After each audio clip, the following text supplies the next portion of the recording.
Mi nombre es Marina Ortega y tengo 29 años. La caja que sostenía era pequeña. Envuelta en papel plateado sencillo. Casi sin peso entre mis manos. Estaba en el jardín del Ruiseñor. Un restaurante de Valleverde que se esforzaba demasiado por resultar encantador. Olía a vainilla artificial de las velas que parpadeaban sobre la mesa larga y al aroma dulce y marchito de las flores cortadas. Era domingo por la tarde. La luz del exterior, blanca y despiadada, entraba por los ventanales grandes, mostrando cada mancha en los cristales y cada grieta en el yeso. Aquella era la despedida de soltera de mi hermanastra Lucía Vargas. Ella estaba al otro lado del salón. Centro de una alegría fingida contra una pared llena de peonías falsas e hortensias. Sus amigas. Un grupo de mujeres con vestidos pastel y maquillaje profesional. La rodeaban. Reían con la boca muy abierta. Una actuación de felicidad para la cámara del móvil de una de las damas de honor. Lucía inclinó la cabeza. Puso una mano en la cadera y sonrió. Era una expresión ensayada. La misma que usaba en cada foto del colegio. Cada felicitación de Navidad. Cada momento montado de su vida. Mi madre, Carmen, se encontraba justo fuera del círculo. Con su propia sonrisa fija y quebradiza. Era la misma sonrisa que ponía cada vez que yo entraba en la habitación. Un pegamento social para mantener unidas las piezas rotas de la familia. Su mirada pasó sobre mí como si yo fuera parte del mobiliario. Un perchero. Una silla vacía. Me veía. Claro. Pero no verme era una decisión activa. Un músculo que había ejercitado 14 años hasta que se volvió fuerte y automático. Esperé. La paciencia es una forma de observar. Vi cómo las demás mujeres entregaban sus regalos. Cajas grandes y ornamentadas llenas de batidoras. Freidoras de aire y lencería cara. Cada obsequio era recibido con exclamaciones fingidas y aplausos. La pila de regalos crecía en una mesa aparte. Un monumento al futuro que Lucía creía merecer. Por fin. En un momento de calma. Cuando la fotógrafa cambiaba el objetivo y el murmullo bajaba. Me levanté. Caminé a lo largo de la mesa. La moqueta gastada amortiguando mis pasos. La caja en mis manos parecía ahora más fría. Más pesada. Lucía se volvió hacia mí al acercarme. Su sonrisa se tensó en las comisuras. Marina, dijo con voz demasiado alegre. No pensaba que vendrías. No era una bienvenida. Era una acusación. No me lo perdería, contesté. Mi voz plana como una piedra que salta sobre un lago helado. Le tendí el regalo. Ella lo cogió. Sus dedos rozaron los míos. Sus uñas eran óvalos perfectos de rosa pálido. Para las mañanas que si recordarás, añadí con una broma seca. Eran 2 vasos de cristal grueso grabados con la letra M del apellido de su novio. Morales. Sencillos. Clásicos. Irrompibles con el cuidado adecuado. Lucía no se rió. Abrió la tapa lo justo para ver el contenido y la pequeña tarjeta dentro. Mi nombre. Marina Ortega. Escrito en tinta negra. Sus ojos pasaron de la tarjeta a mi cara. La máscara social brillante se cayó. Dejando al descubierto el desprecio duro y conocido. Colocó la tapa con un clic suave y definitivo. Luego empujó la caja hacia mí por el espacio pequeño que nos separaba. Sus nudillos blancos. El papel plateado arrugado. Devuelve el regalo, dijo. Las palabras quedaron flotando en el aire. Limpias y afiladas como un trozo de cristal. El murmullo de conversación murió. Algunas damas de honor miraron. Caras de curiosidad y malestar. ¿Perdona? Dije. No porque no hubiera oído. Sino porque quería que el momento quedara grabado en la memoria de todos. Quería testigos. La sonrisa de Lucía volvió. Pero esta vez era diferente. Era un cuchillo. Ya me has oído. Intentamos que las fotos queden limpias. Tú no encajas realmente en la estética familiar. Una risa nerviosa salió de uno de los vestidos pastel. Alguien susurró cerca, qué incómodo. ¿Y la palabra? Pensada para ser discreta. Cruzó el salón ahora en silencio. Mi madre bajó la mirada a su regazo. Estudiando el tejido de su servilleta como si fuera lo más fascinante del mundo. No intervendría. Nunca lo hacía. Miré el regalo rechazado sobre el centro de flores. Ahora parecía pequeño y patético. No lo recogí. Lo dejé allí. Como prueba. Fue entonces cuando llegó él. Enrique Vargas. Mi padrastro. Entró en el salón privado con la presencia silenciosa y pesada de quien posee cada habitación que pisa. Llegaba tarde. Como siempre. El olor a whisky caro y arrogancia le precedía. Llevaba blazer azul marino. El pelo canoso perfectamente peinado. Era la imagen del éxito suburbano. El hombre que pagaba las facturas. El hombre cuyo carácter era el clima que los demás navegábamos. Saludó a Lucía con un beso en la mejilla y dio una palmada en la espalda a su futuro yerno. Sus ojos recorrieron la sala. Captando la escena. Se posaron en mí. Luego bajaron a mi muñeca izquierda. Durante una fracción de segundo. Su mirada se detuvo en la fina línea plateada de una cicatriz cerca del hueso. Una luna creciente pálida en mi piel. Apenas se veía ya. Un fantasma de herida. Pero él la vio. Siempre la veía. Su expresión no cambió. Pero un músculo se movió en su mandíbula. Luego apartó la vista. Se volvió hacia mi madre y su cara se suavizó en una máscara de cariño marital. Me había visto. Había reconocido la historia entre nosotros con aquella sola mirada y me había descartado todo en menos de 3 segundos. Era una clase magistral de intimidación silenciosa. Sentí el frío familiar asentarse en mi pecho. Ya no era rabia. Era algo más duro. Más preciso. Cogí la caja de regalo de la mesa. No volví a mi asiento. Caminé hasta una silla vacía junto a la puerta y la dejé allí.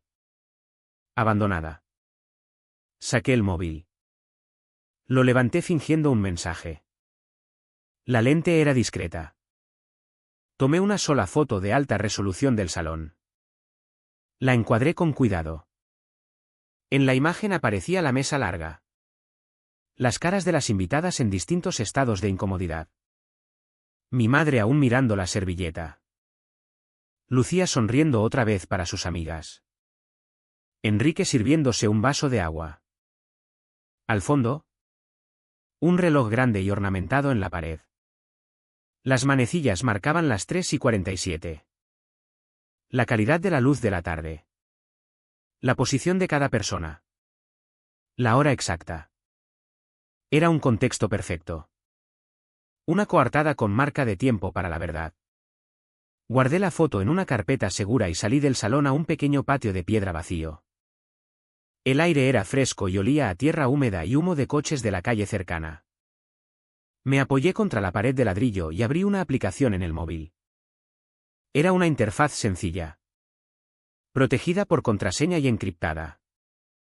En la pantalla ponía, publicación programada en lista de bodas es. Debajo. Fecha y hora. Viernes. 8. Toqué la entrada. Apareció un borrador. Un bloque de texto y lista de archivos adjuntos. Todo estaba listo.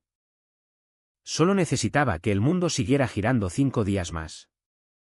Mi móvil vibró. Mensaje nuevo. Número bloqueado. Una ristra de ceros. Ya sabía de quién era. Enrique era de la vieja escuela. Pero había aprendido. El mensaje era corto, deja de hurgar en la familia. ¿Marina? No era una pregunta. Era una orden. La misma orden que me había dado de una forma u otra durante media vida. Deja de llorar. Deja de quejarte. Deja de complicar las cosas. Deja de contar historias. Deja. Miré las palabras en la pantalla. Él pensaba que esto era hurgar. Pensaba que era una queja infantil. Un intento pueril de estropear su foto perfecta. No tenía ni idea de lo que venía. No podía concebir un mundo donde sus actos tuvieran consecuencias documentadas y permanentes. Vivía en un mundo de negación plausible. De conversaciones que nunca ocurrieron. De moratones explicados como torpezas. Borré el mensaje sin contestar. Guardé el móvil en el bolsillo. El cristal y el metal fríos. Un peso sólido y tranquilizador. Miré a través de la ventana hacia la fiesta. Las risas habían vuelto. Un poco forzadas. Un poco demasiado altas. Estaban tapando el momento incómodo. Borrándolo del relato oficial de la tarde. Eran expertas en borrar. Yo era experta en conservar. Llevaba años recopilando. Documentando. Archivando. Pensaban que mi silencio era aceptación. Lo confundían con rendición. Se equivocaban. El silencio es yesca. No quemas una casa gritando. Lo haces con una chispa bien colocada y esperas que toda la estructura podrida prenda. En el salón de la casa de la calle de los Olmos. La que mi madre y Enrique llaman hogar. Hay un gran armario empotrado de roble. Sus puertas de cristal están pensadas para mostrar porcelana fina o plata heredada. Pero en realidad protegen una historia cuidadosamente seleccionada de la familia Vargas. Los estantes son una galería de fotos con marcos plateados. Cada una es un testimonio de una vida a la que yo estaba al lado pero nunca formé parte. Ahí están en un picnic de verano riendo sobre una manta de cuadros. Ahí está Lucía el primer día de instituto sonriendo con el uniforme nuevo. Ahí están en Nochebuena levantando copas de vino alrededor de un pavo asado perfecto.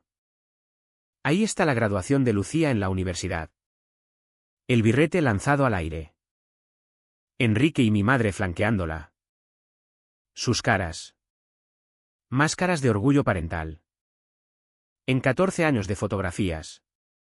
Yo no aparezco en ninguna. Mi ausencia es tan completa. Tan intencionada. Que se convierte en su propia presencia. Un vacío. Un fantasma recortado con cuidado. Tenía 15 años cuando me mudé a aquella casa. Mi padre llevaba muerto 6 meses. Un tiempo que parecía tanto un minuto como toda una vida. Mi madre, que se había divorciado de él años atrás, decidió que era hora de que yo tuviera un hogar estable. Eso significaba mudarme 2 provincias hasta la Comunidad de Madrid. A la casa colonial que Enrique había comprado con su dinero de banquero. La primera noche. Mis cosas aún en cajas. Mi madre se sentó en el borde de la cama de invitados. La habitación olía a pintura fresca y moqueta nueva. Tienes que aprender a adaptarte. Marina, me dijo. No con crueldad. Pero con una rotundidad que no dejaba espacio para discutir. Adaptarte. Era la palabra que usaba para asimilación. Para borrar. Significaba aprender los ritmos de los humores de Enrique. Los temas que evitar en la mesa. La forma correcta de desaparecer en el fondo. Significaba aprender a ser invisible. Algunos recuerdos no son recuerdos. Son cicatrices grabadas en la línea del tiempo de tu vida. Era enero. Casi un año después de mudarme. Nevaba tan denso que amortiguaba el mundo entero. Enterrando la calle en un silencio limpio y profundo. Dentro. El silencio era distinto. Pesado. Volátil. Enrique llevaba bebiendo desde la tarde. Un consumo silencioso y constante de whisky que afilaba los bordes de su genio. La discusión empezó por nada. Un plato dejado en la encimera. Una pregunta que hice sobre un viaje del colegio. Su voz subió. Las palabras se trabaron en acusaciones de falta de respeto. De ingratitud. Intenté alejarme. Retirarme a mi habitación. La mano en el marco de la puerta del pasillo. Ese fue mi error. Fue admitir derrota. Y él no lo soportaba. Se movió más rápido de lo que un hombre tan bebido debería poder. Su mano, grande y caliente, se cerró alrededor de mi muñeca. El olor a whisky era asfixiante. «No te vas de mí en mi casa», gruñó. Su cara cerca de la mía. Y entonces estrelló mi brazo. Mi muñeca. Contra la madera sólida del marco. No fue una bofetada. Fue un impacto seco y chocante. Un sonido de hueso contra madera que pareció astillar el aire. Un dolor caliente y abrasador me subió por el brazo. Desde el salón. La voz de mi madre. Fina y aterrorizada. Enrique. ¿Basta? Me soltó. Retrocedí tambaleándome. Sujetándome la muñeca. El mundo reducido a un túnel de agonía blanca. Me miró. Sus ojos fríos y evaluadores. No había perdido el control. Esto era control. Mi madre llegó a la puerta. Las manos revoloteando inútiles a los lados. Miró mi cara. Mi brazo. A su marido. Pero no llamó al 112. No sugirió un médico. Me ayudó a llegar a mi habitación con una bolsa de guisantes congelados y me dijo que descansara. La nieve seguía cayendo fuera. Enterrándolo todo. A la mañana siguiente. El sol brillaba dolorosamente sobre la nieve fresca. El mundo parecía limpio. Nuevo. Lavado de toda prueba. En el desayuno. Enrique estaba sobrio y callado. Leyendo la sección de economía del periódico. Mi madre se movía por la cocina. Rápida y nerviosa. Nadie mencionó la noche anterior. Simplemente había desaparecido. Otro suceso borrado del registro oficial de la familia. Esa misma tarde llegó un fotógrafo que mi madre había contratado para las felicitaciones de Navidad. Sonreíd. Todos, gorjeó. Nos pusimos delante de la chimenea. Una unidad familiar perfecta. Yo llevaba un jersey de manga larga. La lana gruesa escondiendo la hinchazón y el moratón que florecía en mi muñeca. En la foto terminada. Que aún está en el segundo estante del armario de roble. Yo sonrío. Es la imagen más violenta que poseo. Esa semana fui sola al Hospital Universitario de Valleverde. Después del colegio. En autobús. Le dije a la enfermera de triaje que me había caído en el hielo. Era una mentira creíble en un enero madrileño. El médico que me atendió estaba cansado. Sobrecargado. Palpó los huesos doloridos. Me mandó a radiografía. No estaba roto. Solo una contusión ósea profunda. Me vendó y me dio receta de analgésicos. Pagué el copago con los 50 euros que llevaba en la cartera. El recibo y el informe de alta los doblé y guardé. El lenguaje clínico y distante de las notas del médico se convirtió en mi primera prueba concreta. Paciente presenta hinchazón significativa y decoloración en muñeca izquierda. Refiere caída. Hallazgos físicos muestran contusión compatible con fuerza contundente. Compatible con fuerza contundente. Las palabras sonaban a veredicto. Antes de que el moratón desapareciera. Fotografié mi muñeca bajo la luz dura del baño. Un mapa de morado. Azul y amarillo enfermizo. Escondí la foto. La factura y el informe en una pequeña caja fuerte al fondo de mi armario. Era el comienzo de mi archivo. La conspiración de silencio de la familia era un acuerdo tácito. Pero a veces se ponía en palabras. Unos años después. Después de otra de las rabias silenciosas y amenazantes de Enrique. Confié en Lucía. Pensé. Ingenuamente. Que ella entendería. Su respuesta llegó por mensaje. Clínica y fría, no estropees el humor de mamá. Enrique paga las facturas. Así de simple. Una transacción. Nuestra seguridad. Nuestra paz mental era la garantía de la hipoteca. Las cuotas del colegio privado. Las vacaciones en la Costa del Sol. Mi dolor era una molestia para la economía familiar. Entonces entendí que estaba completamente sola. Así que desarrollé un sistema. Tenía dos partes. La primera era terapia. Cada jueves a las 5 de la tarde me sentaba en una sala tranquila con la doctora Laura Mendoza. Me enseñó el lenguaje del trauma. Me enseñó que la memoria no es el enemigo. Que documentar es una forma de control cuando sientes que no tienes ninguno. Me enseñó a separar el suceso de la emoción. A observar los hechos sin ahogarme en ellos. La segunda parte de mi sistema era el archivo. Aprendí a guardar todo. No solo las cosas grandes, sino las pequeñas e insidiosas. Un mensaje. Una fecha y hora. La frase exacta de una amenaza. Me convertí en una archivadora meticulosa de mi propia vida. Hace 2 años hice mi adquisición más importante. Era una pequeña grabadora digital disfrazada de llavero. Activada por voz. Pero calibré su sensibilidad. Solo empezaba a grabar cuando detectaba sonido por encima de cierto nivel de decibelios. El tono y volumen de un grito de hombre. La llevaba siempre encima. Mi archivo creció. Ya no era solo una foto y una factura del hospital. Se convirtió en una colección curada de pruebas guardadas digitalmente en múltiples ubicaciones encriptadas.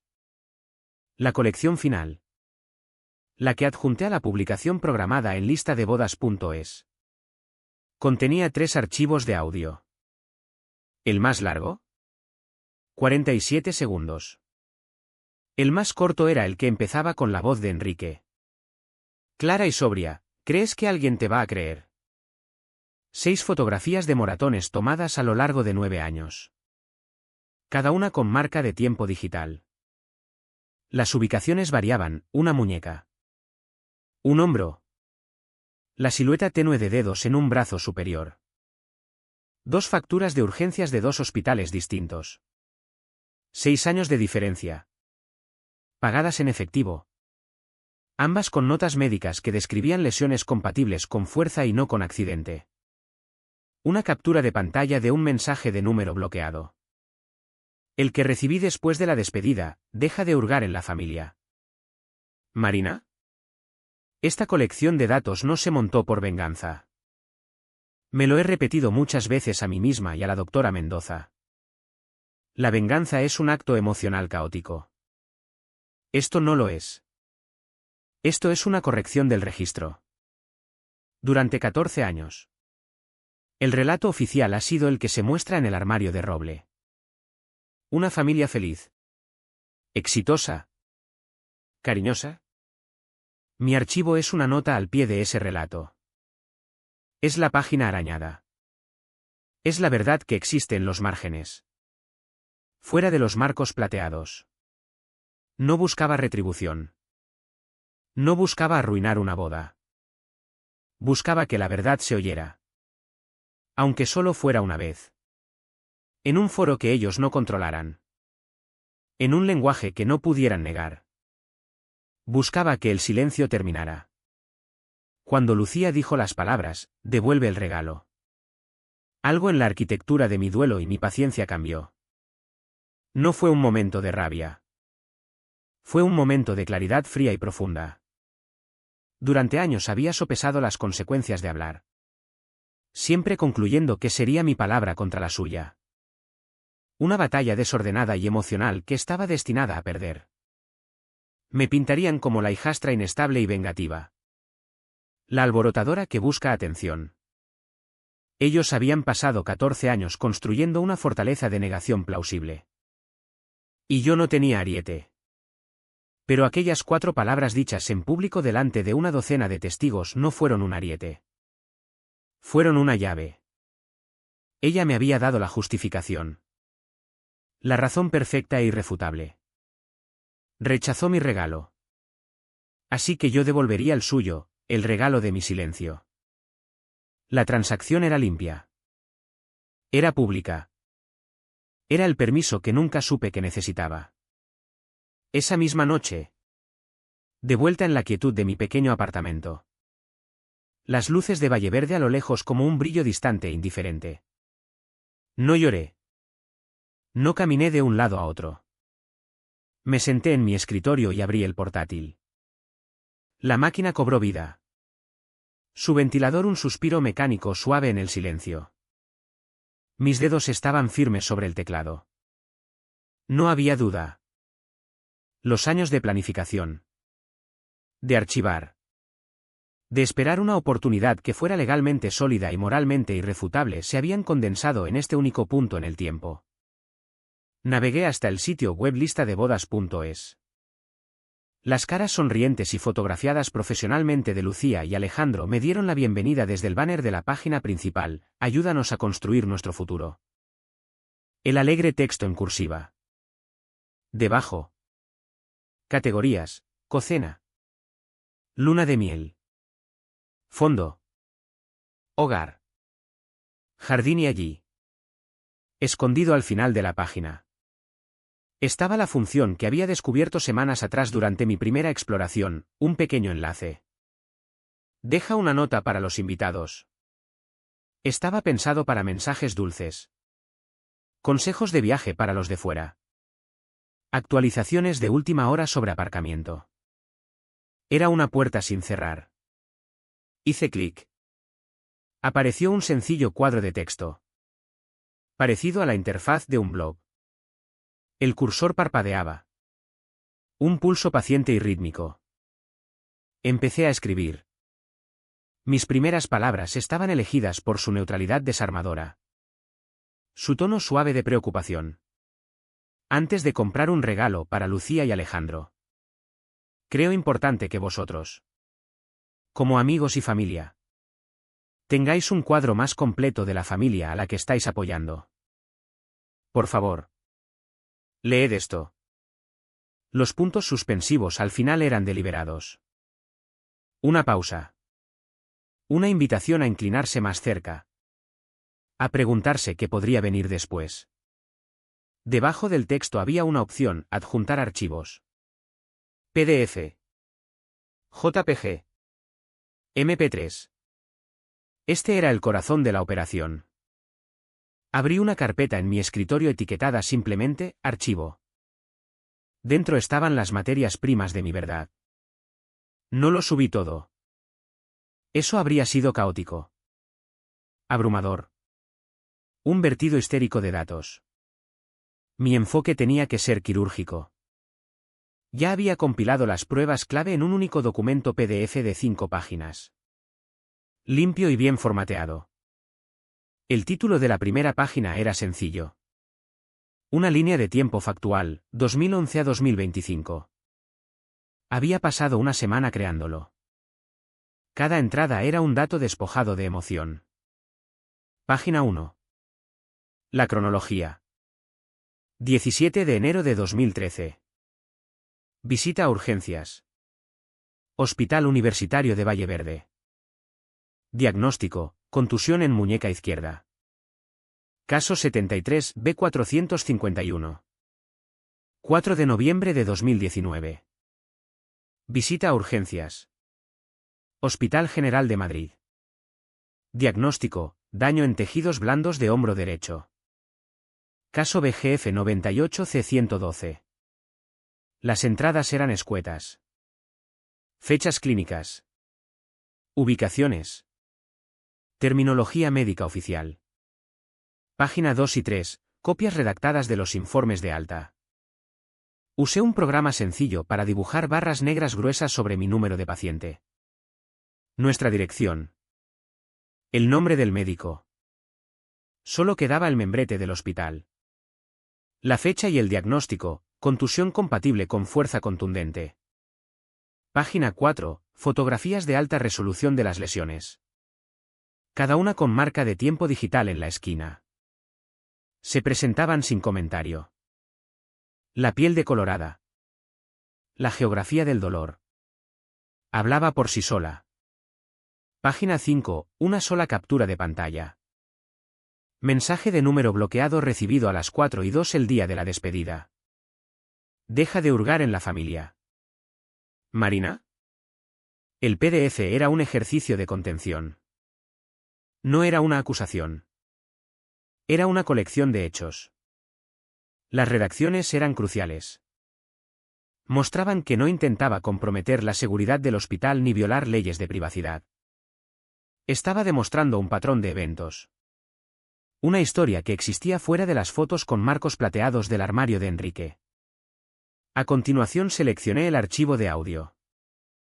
Se titulaba, Cree MP3. 23 segundos. Yo misma lo había editado. Cortando el silencio del principio y el sonido de una puerta cerrándose al final. Solo quedaba el núcleo del intercambio. El archivo empezaba sin preámbulo. Con el sonido de su voz. La voz de Enrique. Baja y amenazante. Perfectamente clara. ¿Crees que alguien te va a creer? Una niña problemática y dramática. Yo pago las facturas. Yo soy el dueño de la casa. Tu madre está conmigo. ¿A quién crees que van a creer? El archivo terminaba ahí. La pregunta quedaba colgando en el aire digital. Un desafío que ahora estaba preparada para responder. Adjunté tanto el PDF como el MP3 a la publicación.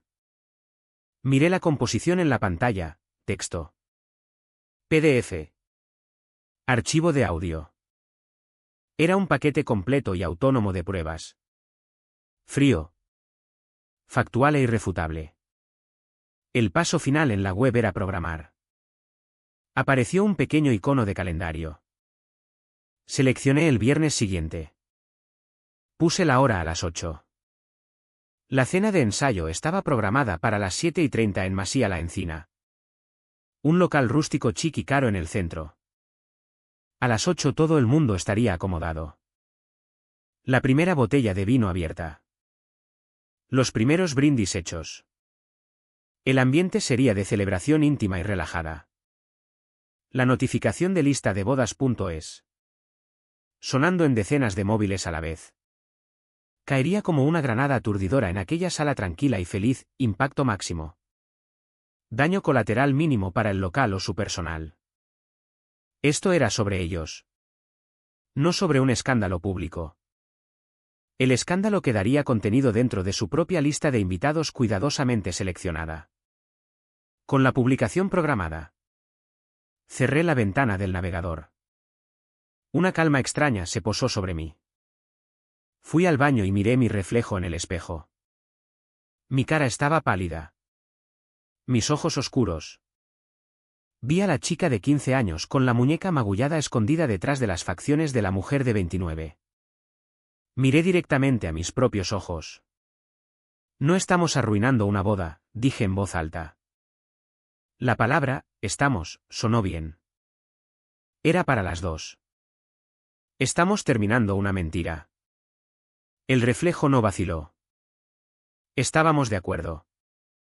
Había una última preparación.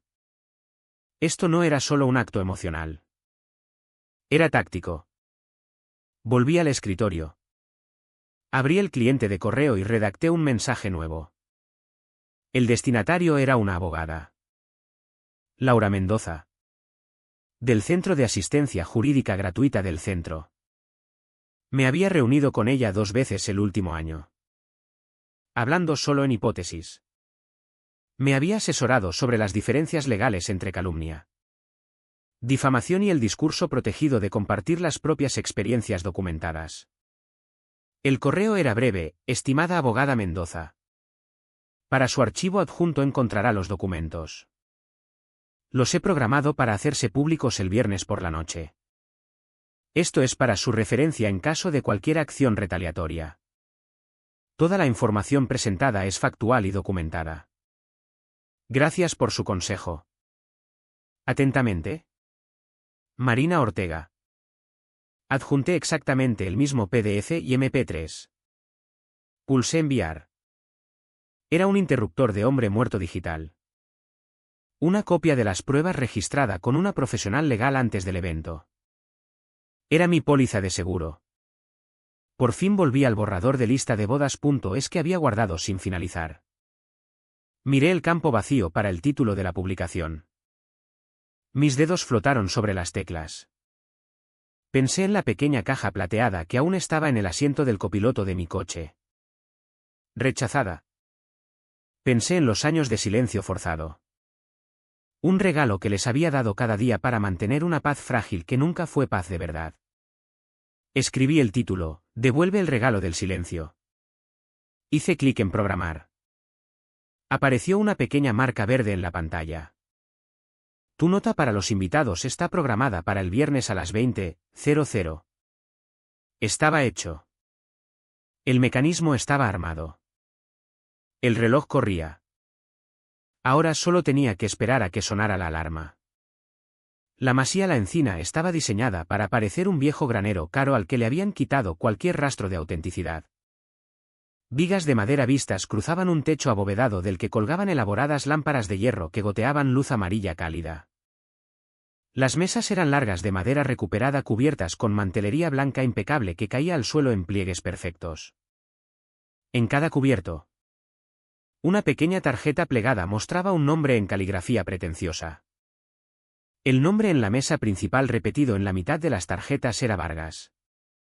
El aire olía a romero asado de las cocinas. Cera de velas derritiéndose y dinero. Era una fantasía cuidadosamente construida de elegancia rústica. Entré a las 7:45. Del brazo iba Raúl. Un programador senior de mi oficina. Raúl es un hombre tranquilo y metódico que procesa el mundo a través de la lógica y los datos. Conocía los trazos generales de mi historia familiar. El padrastro difícil. La distancia emocional. No sabía los detalles del archivo ni de la bomba digital programada para explotar en 15 minutos. Estaba allí como amortiguador. Una presencia neutral. Mi acompañante. Él lo veía como apoyo colegial en una situación social difícil. Yo lo veía como testigo. Una anfitriona con portapapeles y sonrisa practicada nos llevó a nuestra mesa asignada. Estaba cerca del fondo, una colocación que era a la vez cortesía y desaire. Estábamos presentes. Pero no centrales. Desde mi asiento podía ver todo el salón. Lucía estaba radiante. El pelo recogido. Un collar de diamantes brillando en su garganta. Reía por algo que Alejandro había dicho. Enrique presidía en la mesa principal. ¿Una copa de vino tinto en la mano? Pareciendo todo el patriarca benevolente. Mi madre estaba sentada a su lado. Postura perfecta. Su sonrisa una pieza bella y frágil de porcelana. Todos interpretaban sus papeles a la perfección. El ruido ambiental era una sinfonía suave de civilización, el raspar y tintineo de la plata contra la porcelana. El murmullo de conversación educada. El suave pop de un corcho. Raúl y yo hablamos en voz baja de un proyecto del trabajo. La conversación. Un biombo cómodo y sin sentido. Comí un trozo de pan. Bebí un sorbo de agua. No estaba nerviosa. Sentía una calma profunda y desconcertante. Como un científico en los últimos momentos antes de que un experimento largo y planeado alcance su conclusión. Estaba allí para observar y registrar los resultados. Miré mi reloj. 7:58. 2 minutos. Los camareros circulaban. Rellenando vasos de agua. La dama de honor de Lucía. Una mujer con pelo rubio agresivo. Se levantó para proponer un brindis. Habló de amistad. Destino y encontrar el alma gemela. Los invitados levantaron sus copas. El sonido de cristal tintineando llenó el salón. Yo levanté mi vaso de agua. Mis ojos encontrando los de mi madre al otro lado del espacio. Ella apartó la mirada primero. 7:59. 1 minuto. Coloqué mi vaso con cuidado. Sin hacer ruido. Mi corazón era un tambor lento y constante contra mis costillas. Sentía los segundos estirarse. Cada uno tan largo como un año. 8. No empezó con un grito. Empezó con un sonido que era a la vez sutil e imposible de ignorar. Un solo móvil sobre la mesa junto a la mía vibró contra la madera. Un zumbido bajo y urgente. Luego otro y otro. Una cascada de vida electrónica se extendió por el salón. Una ola digital. Tonos y pitidos y vibraciones rompieron el calor analógico de la cena. Cabezas se inclinaron. La luz amarilla cálida de las lámparas fue reemplazada por el brillo frío azul-blanco de decenas de pantallas pequeñas iluminando caras vueltas hacia arriba. Vi como la dama de honor. Su brindis olvidado. Buscaba su bolso. Vi al tío de Lucía. Un hombre corpulento en traje ajustado. Entrecerrando los ojos ante su pantalla. Luego lo oí, un sonido tan afilado y claro como un vaso rompiéndose en una casa silenciosa. Una inhalación aguda y horrorizada. Venía de la dama de honor sentada junto a Lucía. Su cara iluminada por el móvil era una máscara de shock. La pantalla se reflejaba en sus ojos muy abiertos. Sabía lo que estaba viendo. La notificación de lista de bodas.es. El asunto, nueva actualización en la lista de Lucía y Alejandro. Y luego las primeras líneas de mi publicación mostradas en la vista previa, antes de comprar un regalo. Por favor, leed esto. El murmullo de conversación vaciló y murió por completo. El silencio que cayó fue absoluto. Pesado y profundo. Era el sonido de una realidad cuidadosamente construida haciéndose añicos. Lucía miró alrededor. Un ceño confuso arrugando su frente perfecta. ¿Qué pasa?, preguntó al salón en general.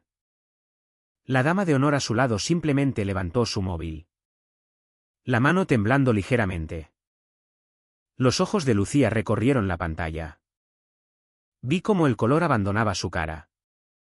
Dejando su piel del color del mantel blanco. Su mirada cruzó el salón y se clavó en la mía. Ya no había confusión en sus ojos. Solo una comprensión enfermiza y creciente.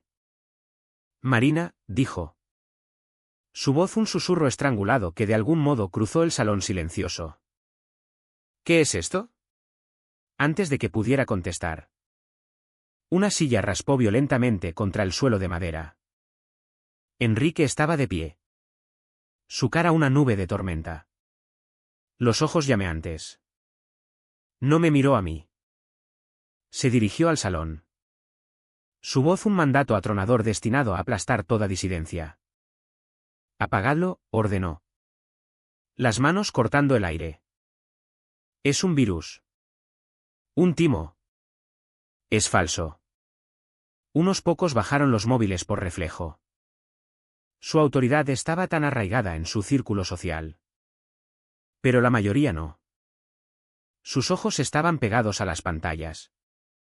Deslizándose. Leyendo. Un hombre cerca de la mesa principal había puesto el móvil en la mesa y pude oír el sonido diminuto y distorsionado de la propia voz de Enrique llenando el espacio. ¿Crees que alguien te va a creer? Raúl. Que había estado observando la escena en silencio. Se inclinó ligeramente hacia adelante. No había mirado su móvil. Pero había visto el de la mesa de al lado. Miró directamente a Enrique. Su expresión neutral. Su voz calmada y medida. El audio está bastante claro, dijo.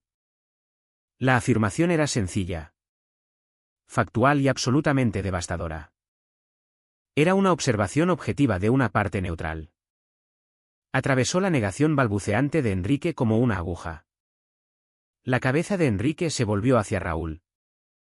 Sus ojos entrecerrados con veneno para este desconocido que se había atrevido a decir la verdad.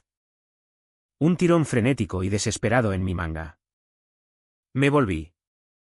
Era mi madre. Se había levantado de su asiento y ahora estaba a mi lado. La cara pálida y arrugada de pánico. Por favor, susurró. Sus dedos clavándose en mi brazo. Marina. Por favor. Ahora no. No así. Era la misma súplica que había oído toda mi vida. Ahora no. No montes un escándalo. Déjalo pasar. Miré sus ojos aterrorizados. Y por primera vez sentí nada. Ni lástima. Ni rabia. Solo una distancia vasta y vacía. He esperado 14 años, dije. Mi voz tan baja que solo ella pudo oírla. Ahora es el único tiempo que hay. Un hombre con traje negro se acercaba ahora con determinación hacia nuestra mesa. El gerente del local. Tenía la calma profesional estresada de quien ha tratado con tíos borrachos en peleas de bodas antes. Pero esto era nuevo. Se detuvo junto a Enrique. Pero se dirigió a la mesa. Disculpen, dijo. Voz baja pero firme. Acabo de recibir una llamada de un representante de lista de bodas.es. Les han alertado de una publicación controvertida. Están obligados a verificar al autor antes de considerar cualquier acción. Necesitan saber si la persona que la publicó, la señora Marina Ortega, está presente y puede confirmar que es ella quien la escribió. El salón era un vacío. El aire estaba espeso de preguntas no dichas. El gerente volvió su mirada hacia mí. No era una acusación. Solo una pregunta que requería respuesta. Enrique me miraba. La cara morada de rabia. Retándome a hablar. Lucía me miraba. Lágrimas acumulándose en sus ojos. Una súplica silenciosa para que deshiciera lo que había hecho. La mano de mi madre seguía en mi brazo. Un peso muerto. Este era el momento. La culminación de todo. El final del silencio. Encontré la mirada del gerente. Sí, dije. Mi voz clara y firme. Soy yo. El gerente asintió. Tomó nota y se retiró con discreción. El salón explotó en un caos controlado de susurros. Enrique se acercó a mí, sacando un sobre del bolsillo interior de su chaqueta. Lo empujó hacia mí. Cógelo. Pon tu precio. Luego borras esa publicación y desapareces para siempre. El sobre se sentía obsceno en el aire estéril y zumbante. Era su solución para todo. Una transacción para borrar una verdad. Un cheque para comprar mi silencio. Lo miré. Luego a su cara.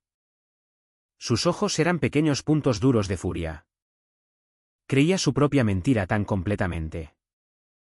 Tenía que hacerlo. La alternativa era impensable. No cogí el sobre. Extendí la mano. Mis dedos firmes.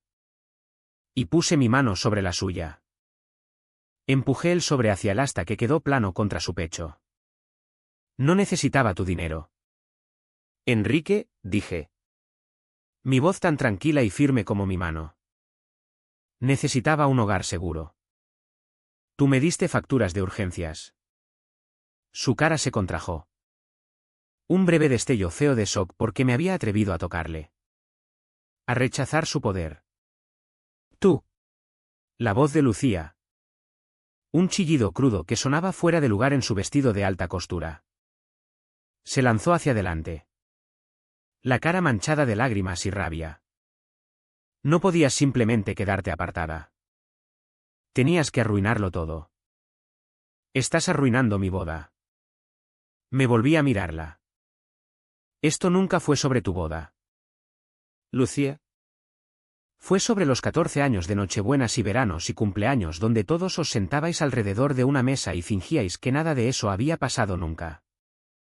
La boda fue solo la primera vez que invitasteis al público a mirar. ¿Basta? Gruñó Enrique. Estás delirando. No tienes pruebas. La difamación es un delito. ¿Marina? Te demandaré hasta dejarte en la ruina. Este era el momento que había preparado, la amenaza legal. El último bastión de un hombre poderoso que cree que la ley es solo otra arma que puede permitirse comprar. Metí la mano en el bolso y saqué un papel doblado. Era una sola hoja.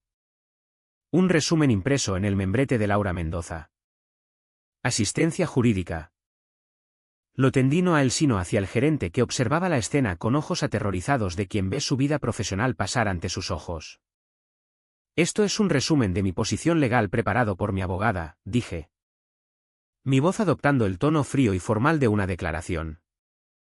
Expone el precedente legal que protege el derecho de una víctima a narrar su propia experiencia. La publicación no contiene difamación porque se basa enteramente en un registro factual y documentado. No ofrecí opiniones. Proporcioné datos verificables. Toda la información sensible personal como números de caso y direcciones fue redactada para proteger la privacidad institucional. El contenido está protegido por la defensa más poderosa que existe, la verdad. Enrique miró el papel como si fuera una serpiente. No lo cogió. Un pequeño sonido roto salió de mi lado. Mi madre. Había estado en silencio hasta ahora. Un fantasma en el fondo. Marina, susurró. Su voz era un hilo gastado. Marina. Lo siento. Lo siento tanto. Yo solo pensaba que todo estaba en el pasado.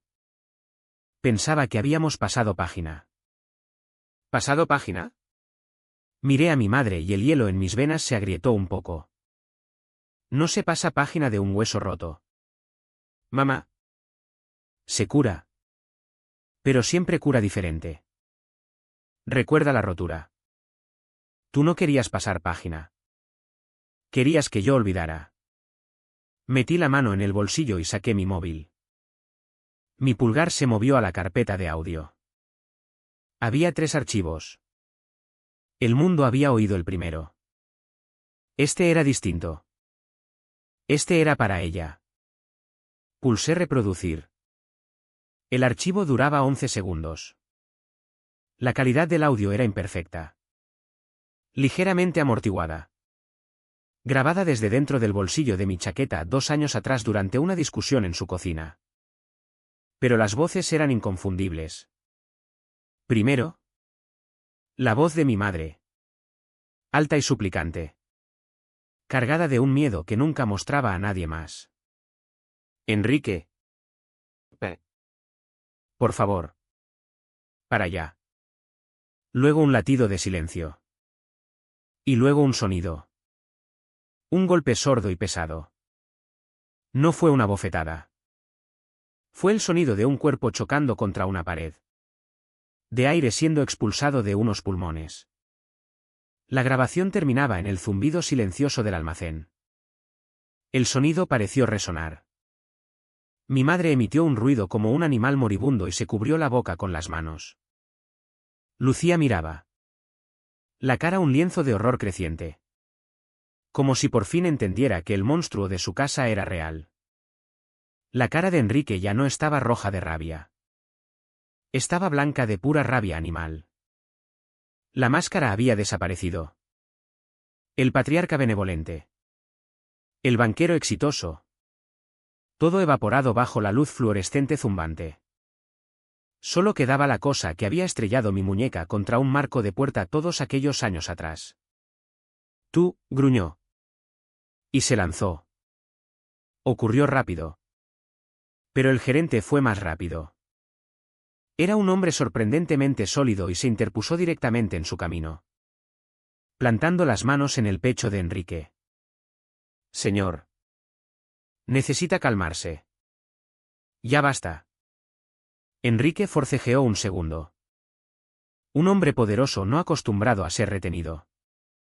Antes de que pareciera darse cuenta de dónde estaba. Empujó al gerente hacia atrás. No con violencia. Pero con fuerza suficiente para crear espacio. Yo no había retrocedido. Ni siquiera había dado un paso atrás. Solo le miré. Ese archivo de audio, dije.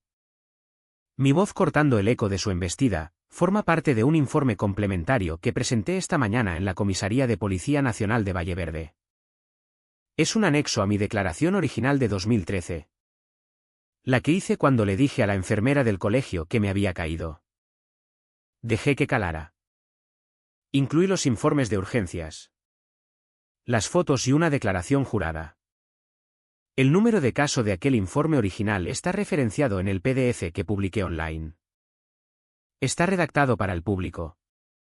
Claro. Pero la versión sin redactar que envié a mi abogada esta tarde no lo está. No está redactada para las fuerzas del orden. Ellos tienen todo. Un silencio pesado. El movimiento final se había hecho. No solo había llevado la verdad a la familia. La había entregado al Estado como por señal. La puerta del almacén se abrió. La súbita entrada de luz y sonido del pasillo fue chocante.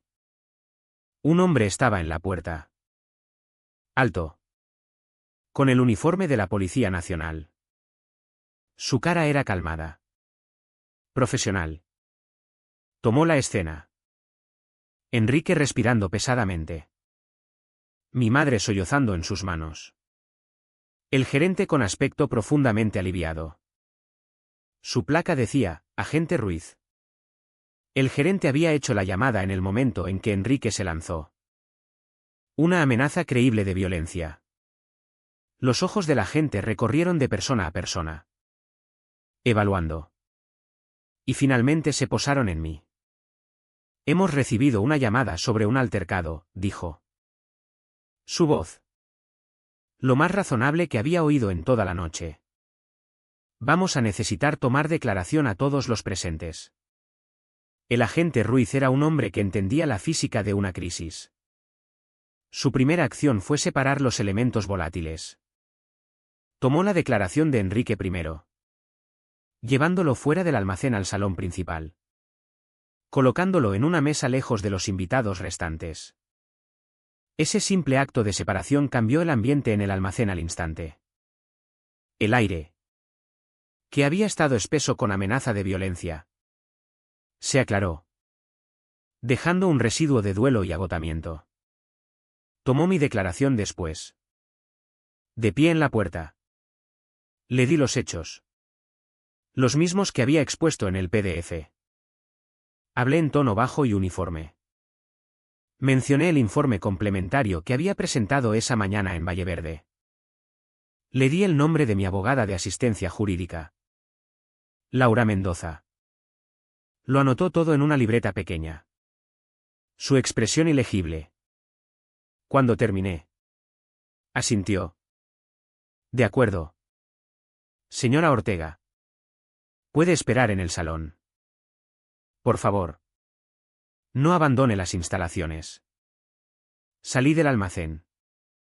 De vuelta al teatro surrealista de la cena de ensayo. La mayoría de los invitados se habían ido. Quedaban unos pocos grupos. Hablando en tonos urgentes y bajos. Las mesas largas blancas estaban llenas de copas de vino medio vacías y panés abandonados. La fantasía se había roto irrevocablemente. Mi mirada cayó sobre la mesa de regalos. Era una isla de color alegre y ajeno en los restos de la noche. Tostadoras y toallas y jarrones de cristal. Todos envueltos en papel brillante y lazos. Y allí. Apartado a un lado donde un camarero debía de haberlo movido. Estaba mi pequeña caja plateada. El regalo que Lucía me había dicho que devolviera. Caminé hacia ella. Mis pasos silenciosos sobre la moqueta gruesa. Extendí la mano y toqué el borde crujiente del papel de envolver. Era fresco y suave bajo mis dedos. Y en ese momento, bajo las luces amarillas cálidas del salón vacío, el significado de la última semana, de los últimos 14 años, se invirtió con la fuerza de un golpe físico. Devuelve el regalo. Sus palabras. Una orden. Una expulsión. Pero se equivocaba. No era yo quien había recibido la orden de devolver. Era yo quien lo estaba entregando. El regalo que ellos me habían dado. Todo el silencio de la familia Vargas. Era una cosa pesada e informe. Un regalo que nunca pedí. Lo envolvieron en la apariencia de paz. De unidad familiar. De no montar un escándalo. Me lo presentaron en mi 15º cumpleaños. En cada fiesta. Después de cada puerta golpeada y amenaza susurrada. Esperaban que lo guardara para siempre. Que lo almacenara en algún lugar profundo dentro de mí donde se pudriera y se pudriera. Pero yo no lo había guardado. Había tomado su regalo de silencio. Y lo había empaquetado. Lo había curado. Había documentado su peso y su textura y sus dimensiones terribles. Lo había puesto en una caja hecha de hechos y pruebas. Lo había atado con la cinta de su propia hipocresía. Y lo había colocado en la única mesa que no podían quitar, su registro de bodas público. Había devuelto el regalo. La transacción estaba finalmente completa. Mi mente retrocedió al primer papel en mi archivo. El informe de urgencias del Hospital Universitario de Valleverde. Recordé la mentira que le había dicho al médico cansado y sobrecargado. Una mentira para mantener la paz. Una mentira para sobrevivir. Su bolígrafo había garabateado en el formulario. Registrando mi ficción como hecho. Paciente refiere caída. Durante años. Aquella frase había sido fuente de vergüenza. Un testimonio de mi propia complicidad en mi propio silencio. Pero esa mañana.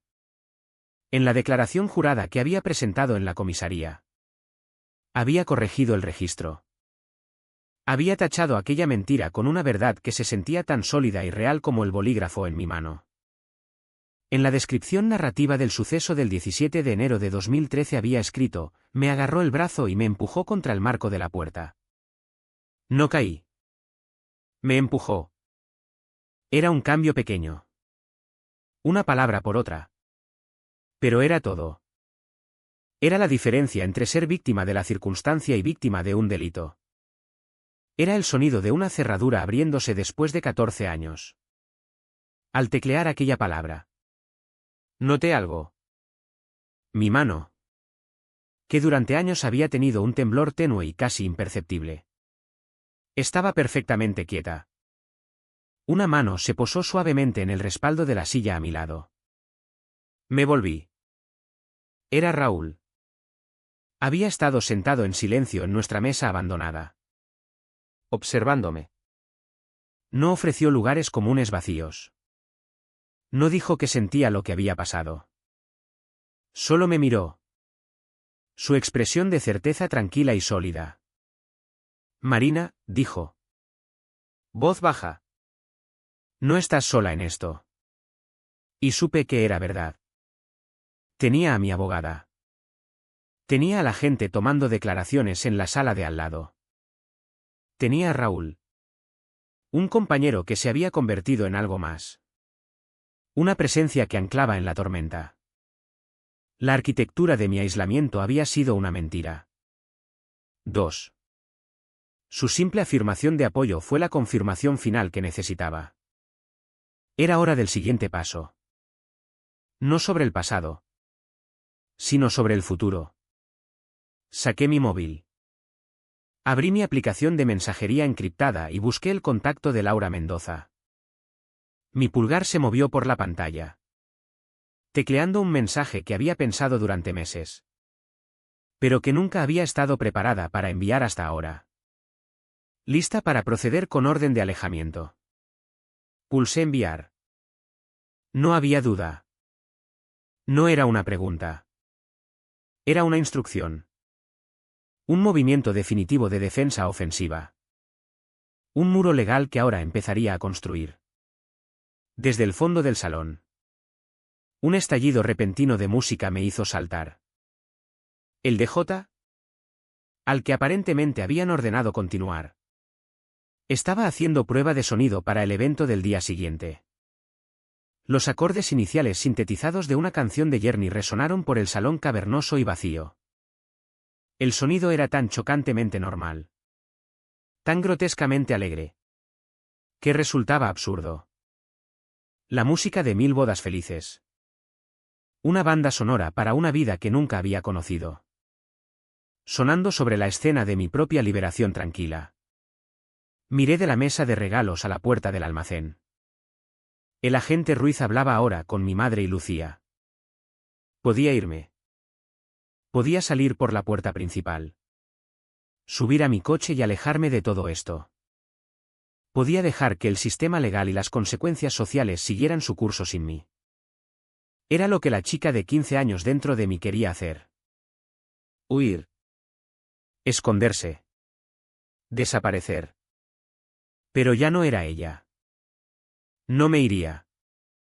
No me escondería en las sombras mientras se discutía mi vida. El tiempo de ser un fantasma en mi propia historia había terminado. Me quedaría aquí. En los restos de su fiesta perfecta. Y dejaría que la verdad encontrara su lugar propio. Aquí. A la vista de todos. Me volví de la mesa de regalos y caminé de vuelta hacia el almacén. Mi madre estaba de pie justo dentro de la puerta. Los brazos rodeándose a sí misma. Sus ojos encontraron los míos durante un segundo fugaz. En ellos vi un universo de vergüenza. De arrepentimiento. De un miedo tan profundo que había calcificado su alma. Pero por primera vez en toda mi vida no apartó la mirada ni susurró que me callara. No me hizo señal de parar. Simplemente sostuvo mi mirada un momento. Su silencio ya no era una orden. Sino una confesión. Era una grieta en la presa de su negación. La primera gota de agua filtrándose. Me detuve justo antes de la puerta y capté mi reflejo en el metal pulido de un gran carro de servicio industrial aparcado contra la pared. Las luces fluorescentes del pasillo eran duras. Implacables. Quitaban todo artificio. Vi a una mujer con ojos cansados y espalda recta. Vi la fina cicatriz plateada en mi muñeca. Ya no una marca de vergüenza. Sino parte de un mapa que me había llevado a este momento exacto. Enrique me había llamado niña problemática y dramática. Se equivocaba. La persona que me devolvía la mirada desde el acero pulido no era una alborotadora. Era una superviviente. La mañana de la boda amaneció fría y gris. El cielo sobre Valleverde del color del acero sin pulir. No dormí. Me senté en mi pequeña mesa de cocina. Una taza de café negro humeando entre mis manos. Y vi cómo cambiaba la luz. La noche había sido una vigilia larga y silenciosa. Esperando las consecuencias de la cena de ensayo. Mi móvil había permanecido en silencio. Un silencio más inquietante que una lluvia de mensajes enfadados. Se estaban reorganizando. Planeando una contraofensiva. Yo simplemente esperaba que el mundo alcanzara la verdad. El primer pitido llegó a las 8:10. No era de una persona. Sino de un sistema. Un correo automático del servicio de mensajería de Valleverde. El asunto era seco. Impersonal. Actualización de entrega, paquete devuelto al remitente. Lo abrí. El cuerpo del correo contenía el número de seguimiento y un mensaje corto y sin emoción. Nuestro conductor intentó entregar su paquete en la residencia de los Vargas. El paquete fue rechazado por el destinatario. Se está devolviendo al centro de envío original y le será enviado de vuelta en 3 a 5 días laborables. Adjunto había una sola imagen de baja resolución del dispositivo del conductor como prueba de la entrega intentada. Era una foto de mi pequeña caja plateada. Pegado en la parte delantera había un gran adhesivo rojo agresivo con letras blancas en mayúsculas. Decía una sola palabra: devolver. Lucía había rechazado el paquete. Había convertido su rechazo, que había empezado como un teatro cruel en la despedida de soltera, en un hecho oficial documentado. Una vez más me había entregado la prueba perfecta. Hice una captura de pantalla del correo, capturando la fecha, la hora y la imagen de la caja con su etiqueta escarlata. Abrí el sitio web listadebodas.es. Mi publicación seguía allí. Una granada silenciosa en lo alto de la lista de deseos. Hice clic en editar.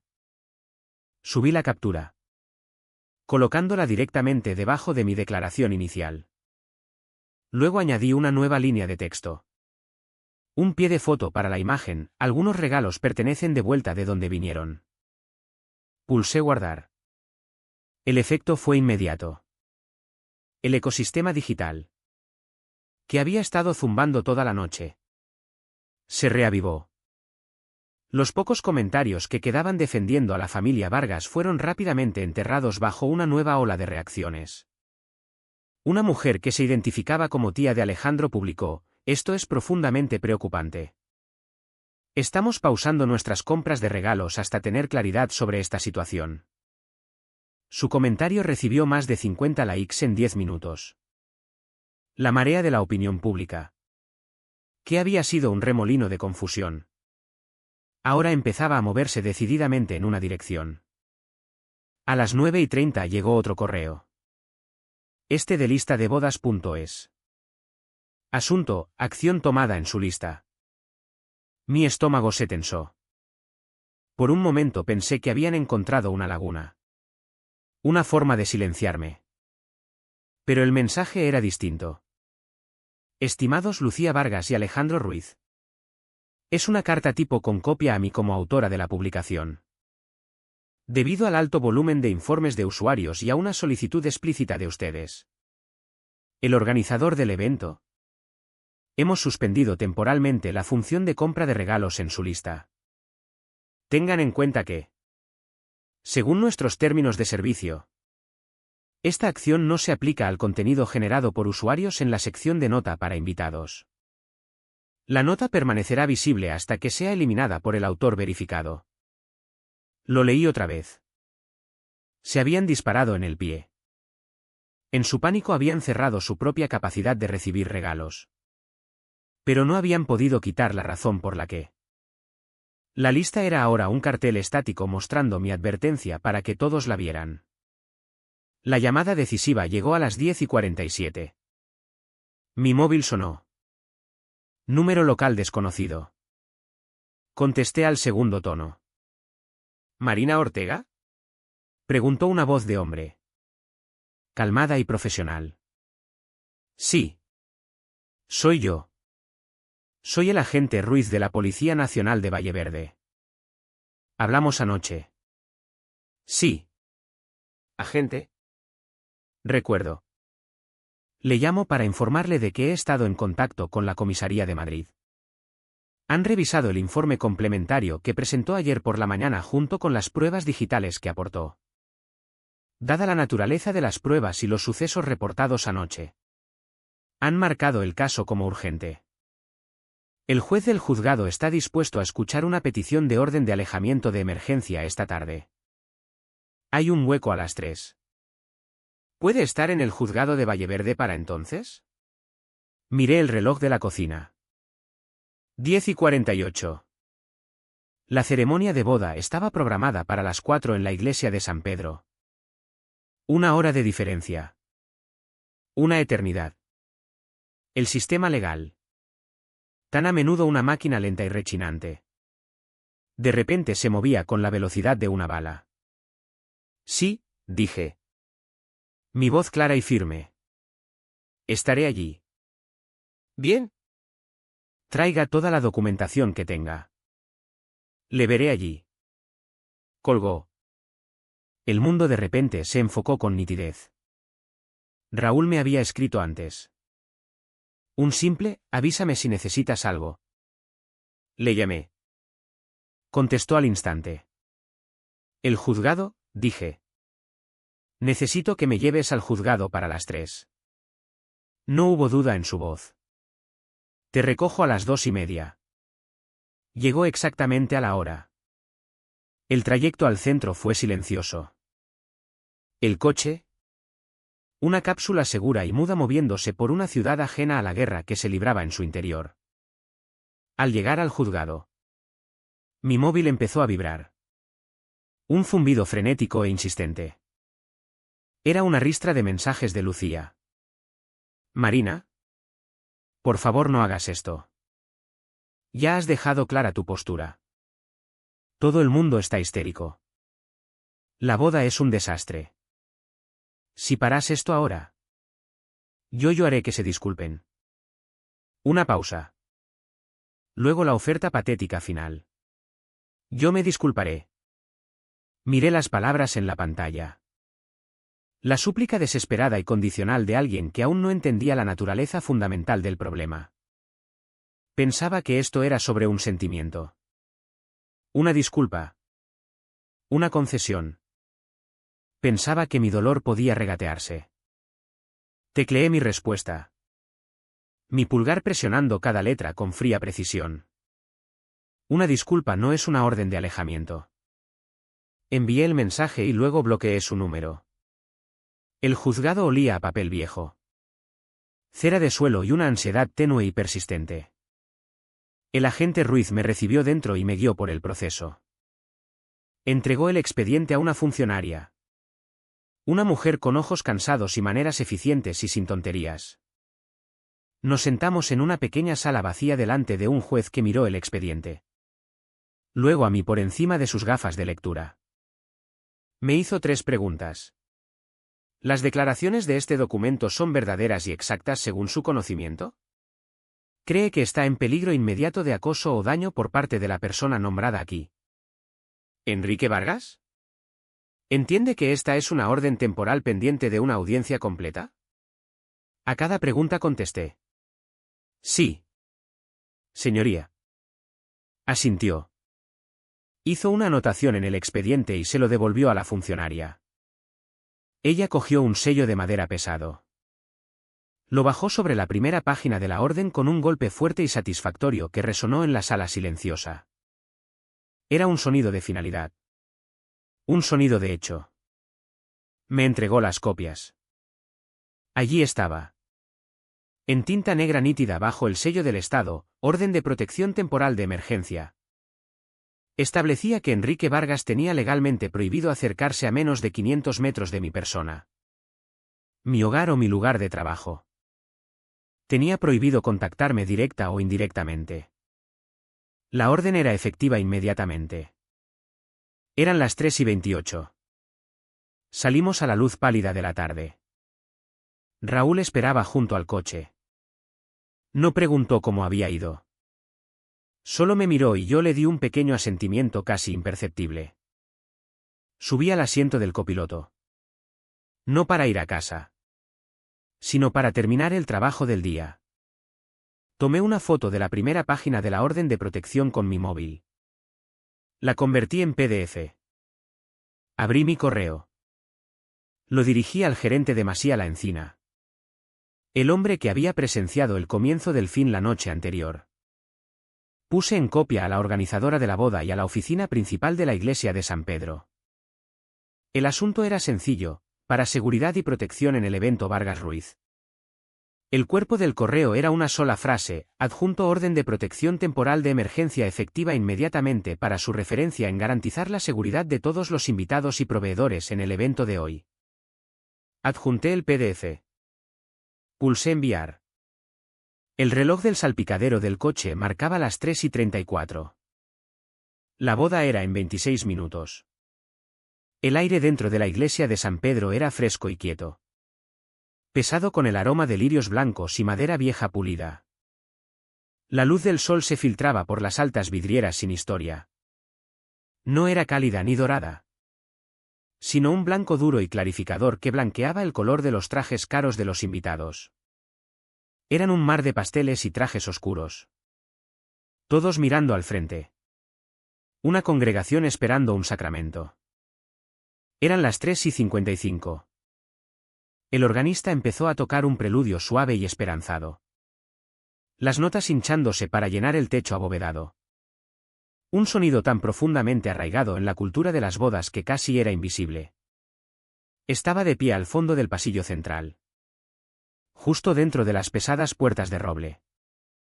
No era una invitada. Era una observadora. Una catalizadora. A mi lado. El agente Ruiz estaba con las manos entrelazadas flojamente delante de él. Parecía una estatua paciente y estoica. Su uniforme una nota dura y chocante de realidad en esta fantasía cuidadosamente construida. No estaba allí para mantener la paz. Estaba allí para entregarla. Al frente de la iglesia. El novio, Alejandro, estaba en el altar. Pálido e imposiblemente joven. El sacerdote, Padre Miguel, le dio un asentimiento suave y tranquilizador. Entonces la música se hinchó y la congregación se puso en pie. Lucía apareció en lo alto del pasillo del brazo de un primo varón que había sido sustituido apresuradamente. Su vestido era una nube de tul blanco. Su velo una niebla brillante. Estaba hermosa. También temblaba. Podía ver el leve temblor continuo en sus manos mientras sujetaba su ramo de rosas blancas al empezar su lenta marcha.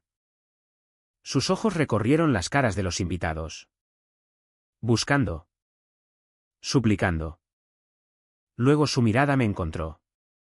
De pie en las sombras junto a la puerta. Su paso vaciló una fracción de segundo. Sus ojos, muy abiertos con una mezcla de terror y acusación, se clavaron en los míos. Yo no aparté la mirada.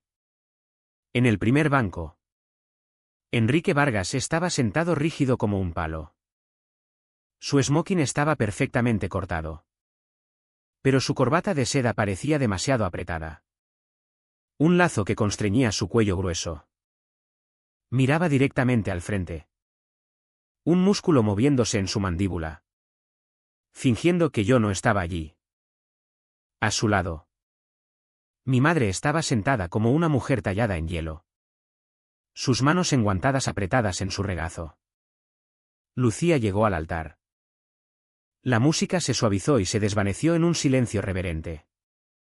El sacerdote sonrió. Queridos hermanos, empezó. Su voz un consuelo cálido y familiar. Nos hemos reunido hoy ante los ojos de Dios para unir a este hombre y a esta mujer en santo matrimonio.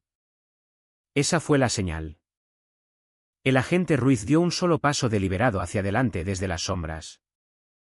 Sus zapatos negros pulidos no hicieron ruido sobre el suelo de piedra. Caminó por el pasillo. Su paso sin prisa. Su presencia irradiando una autoridad que no tenía nada que ver con Dios y todo con el Estado.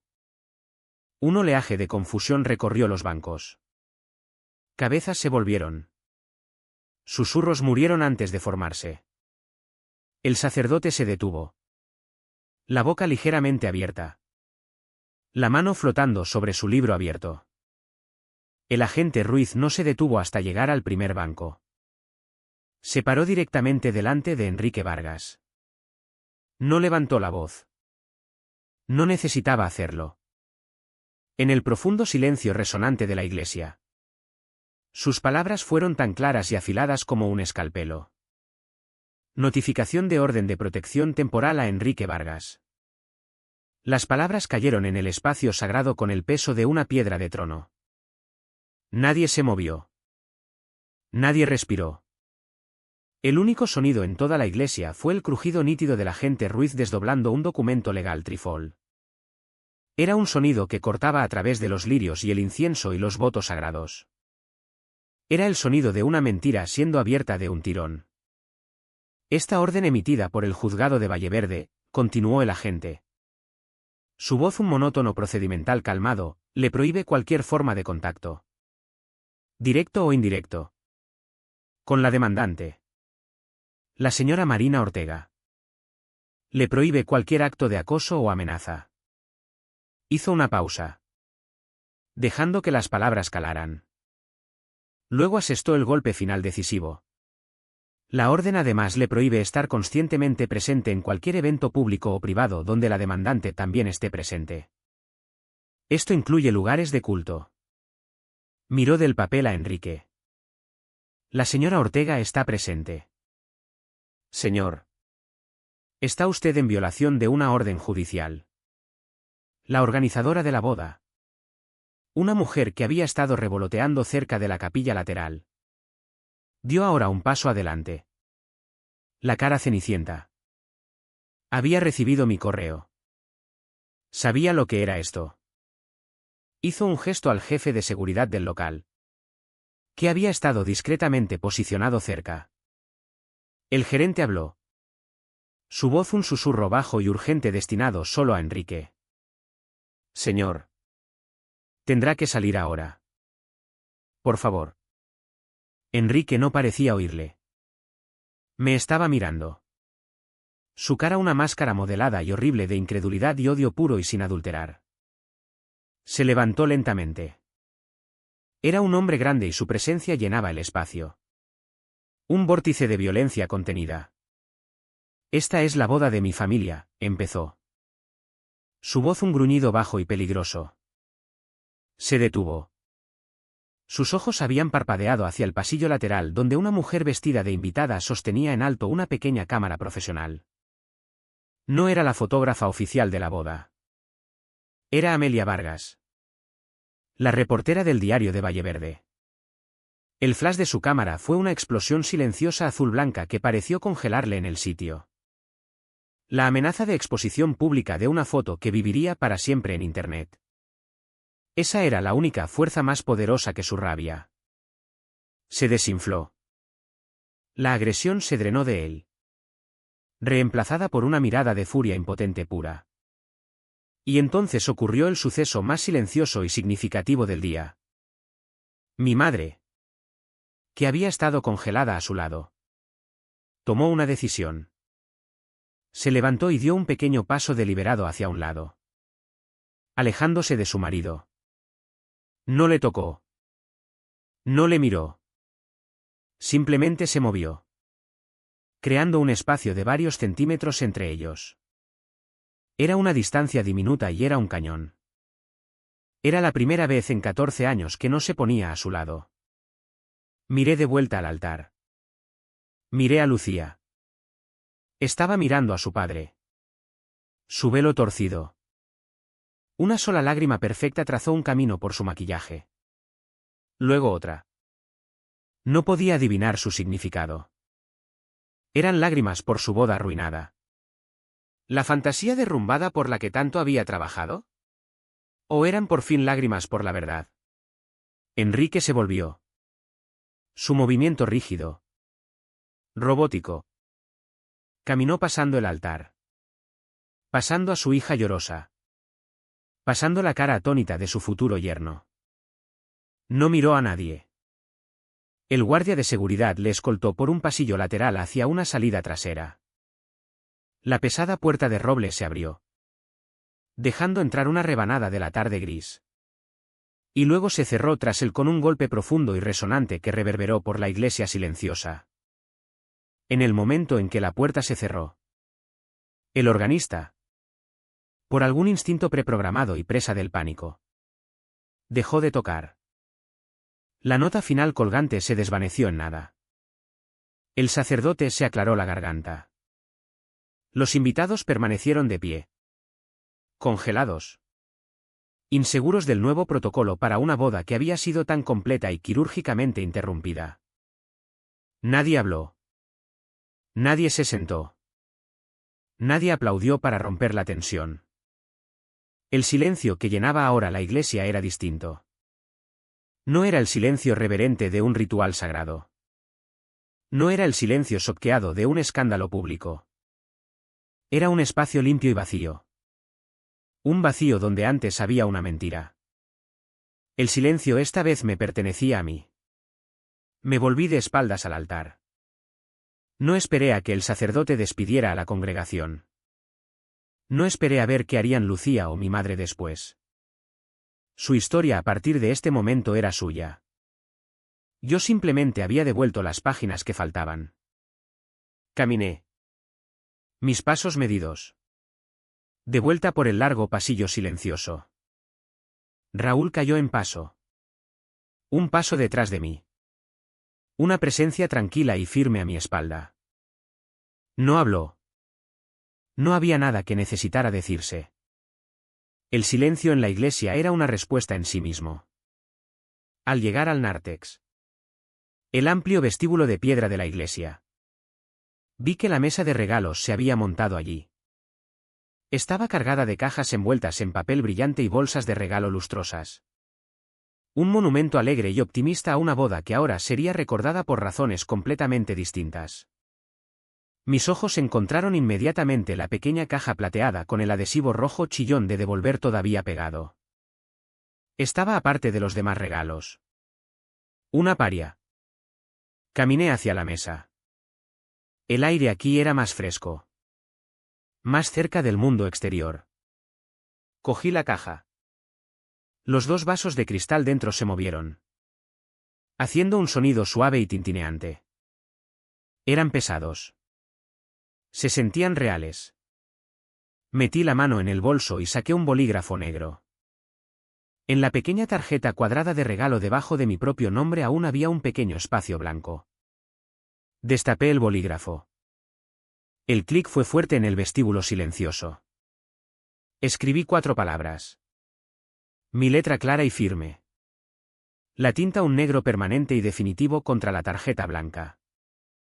Quedaos con el regalo. Escribí. Y luego en la línea de abajo. Yo devuelvo el silencio. Coloqué la caja de vuelta en la mesa. No separada de las demás, sino justo en el centro del expositor. La giré para que la etiqueta con mi mensaje final quedara mirando hacia adelante. Una corrección final del registro público. El agente Ruiz estaba de pie junto a las grandes puertas principales, sosteniendo una abierta para mí. Al acercarme, me dio un breve asentimiento profesional. No era un gesto de felicitación ni de lástima. Era un gesto de reconocimiento. Una confirmación simple y factual de que su deber aquí había terminado. La puerta se abrió y salí del aire fresco con aroma a lirios de la iglesia a la luz gris cruda de la tarde. El mundo fuera se sentía apagado. Los colores de los coches y los árboles lavados bajo el cielo pesado. Se sentía real. Mi móvil vibró en el bolsillo. Un solo pulso final. Lo saqué. Era una última notificación automática de lista de bodas.es. Un resumen de la actividad de la publicación antes de que se suspendiera la función de compra. El asunto decía, su nota ha sido vista 2.347 veces. Más de 2.000 personas. Más que la población entera de algunos de los pueblos pequeños donde crecí. Más que suficiente. Miré el número en la pantalla. No era una puntuación. No era una medida de victoria. Era simplemente un dato que confirmaba que mi misión estaba completa. La verdad ya no estaba encerrada en mi archivo ni en mi memoria. Estaba en el mundo. Había sido vista. No podía ser desvista. Mi trabajo estaba hecho. Pulsé el botón lateral del móvil y la pantalla se apagó. No necesitaba ver cómo subía el número. No necesitaba leer los comentarios.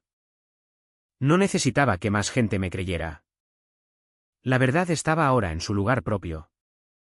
Y ya no requería mi protección. Una ráfaga repentina de viento frío barrió los escalones de la iglesia, azotando un mechón de pelo sobre mi cara. Era una sensación afilada y limpia. El viento sopló sobre mi muñeca izquierda, la que llevaba la fina cicatriz plateada. Por instinto, cerré la mano en un puño. Miré hacia abajo. Por primera vez en todo el tiempo que podía recordar. Estaba perfectamente. Completamente quieta. El temblor había desaparecido. Raúl vino a ponerse a mi lado. Sin hablar. Solo esperando. Miré los escalones de piedra que bajaban a la calle. Al resto de mi vida. No miré atrás a las altas puertas de roble de la iglesia. No miré atrás al escenario donde sus vidas habían sido alteradas tan pública e irrevocablemente. No habría epílogo para las personas que habían forzado mi silencio. Su historia continuaría. Pero yo ya no era un personaje en ella. Me había escrito fuera de su narrativa. Di el primer paso hacia abajo. Luego el siguiente. La piedra era sólida y fría bajo mis pies. Fin.